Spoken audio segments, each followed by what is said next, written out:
Banda kamar ki cikin duniya, ni da kira aminta Hadiza tuna ta gozo yar auta ta mata.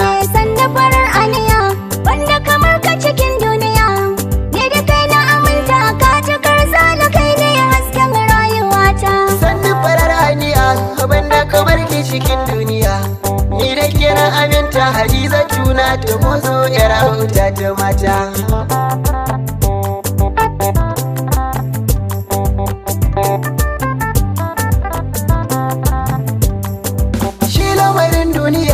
Dole mu je neman shirya, daure yake da ɗau sauri, ga hanyar nan babu kaya, inda cikar buri ya iso mu da ni da kenan za mu tsaya.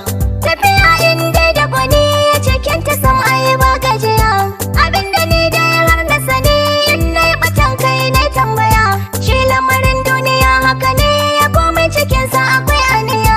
Duk da rashin girma ga tuwo, cikinsa sai an sanya miya.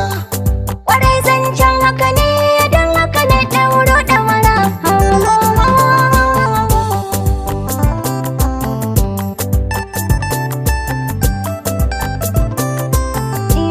Na yarda da tsarin kula da 'ya'yana da miji, mai gida na ruhina a cikin ice kai ne ga miji, masu gulma da surutu kunai mijina ba sa ji. Na sami yabo a inda nake da rabo, na samu cikar girma babu inda na rabu, karfin da nake ji a jikina ko shago. Allah ya kiyaye mun kai namijin fama, haduwar kauna da ni nake mama makara.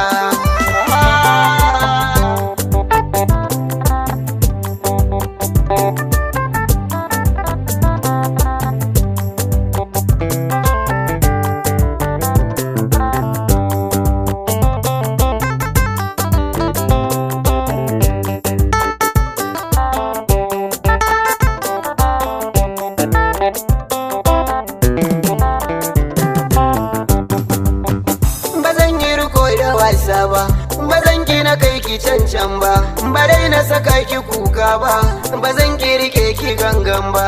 A dole na ma biyayya, ka san so ba kiyayya, kenan ba juya baya, zuciya ta kai shanya.